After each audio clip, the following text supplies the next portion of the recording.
Bağışlayan və mehriban Allahın adı ilə salamlayıram hər birinizi, dəyərli tamaşaçılar, bu gözəl və mübarək gecələrdə və gündə.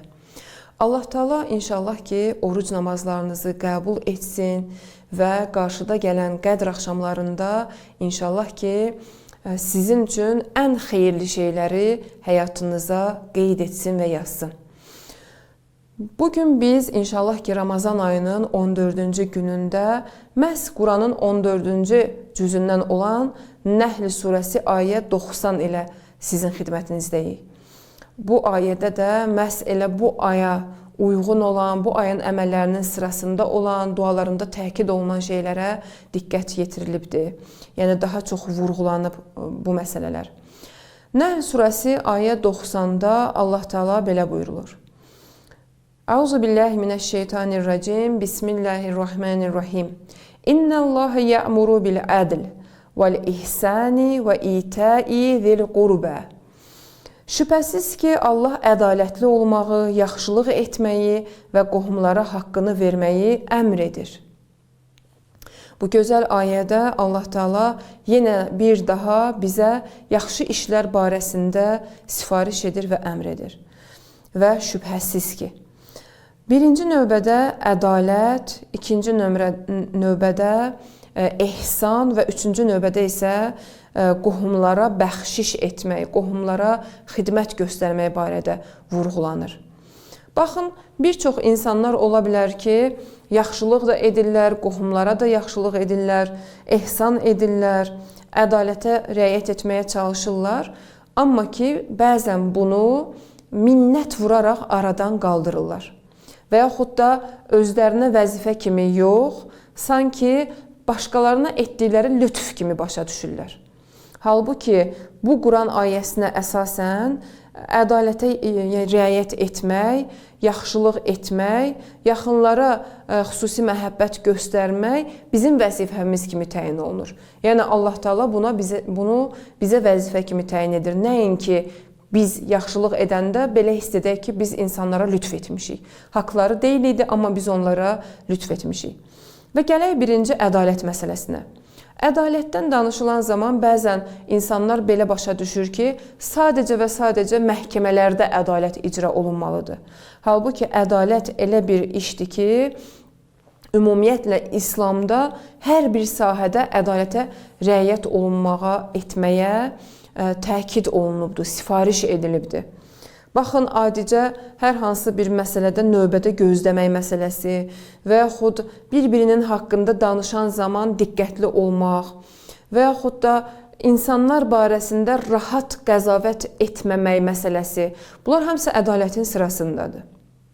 Yəni, hətta ailə daxilində, ailə xaricində, fərdi və ictimai məsələlərdə ədalətə riayət etmək zəruridir. Və xırda ədalətsizliklər gətirib böyük ədalətsizliklərə çıxarır.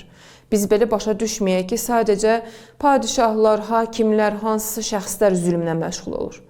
Eyni zamanda biz özümüz də danışığımıza diqqət etməsək, rəftarımıza diqqət etməsək, ədalətsizlik etmiş oluruq çox halda. Bəs deməli, çox diqqətli olmaq lazımdır.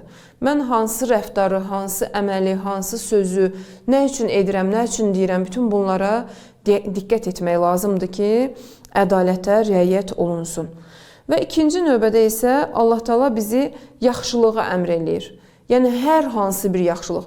Mən deyərdim ki, yaxşılıq məsələsi hətta ədalətdən də öndə gəlir. Nəyə görə? Çünki insan özünü yaxşılığa adət etdirsə, yaxşı danışmağa, yaxşı rəftara, insanlara xidmət göstərməyə adət etdirsə, zatən özünü dəyişdirmiş olur və ədalətli insan olmağa sanki adət etdirir özünü.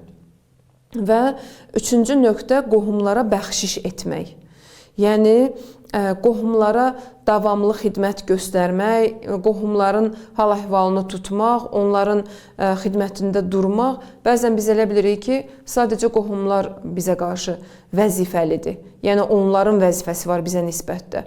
Amma bizim də onlara nisbətdə Quran ayəsinə əsasən vəzifəmiz var ki, onların halına, əhvalını tutaq, qohumlar arasında baxaq ki, hansı şəxsin dərdi var, hansı şəxsin problemləri var, sıxıntıları var, onların sıxıntıları ilə məşğul olaq. və onlarda çatışmayan bir çox şeylərə maddi mənəvi dəstək olmağa çalışaq.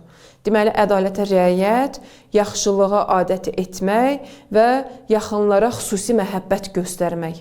Bunlar Allahın bizə əmr etdiyi işlərdəndir. Gəlin indi baxaq ki, bəs əməl etmək üçün hansı nöqtələrə diqqət yetirməliyik? Birinci növbədə ədalətdən də önəmli, qeyd etdiyim kimi, insanın özünü yaxşılığa adət etdirməsidir. Yəni, insan məşq etməlidir ki, özünü yaxşı işlərə vadar eləsin. Bu yaxşı işlərin içində bildiyiniz hər yaxşı iş gəlir.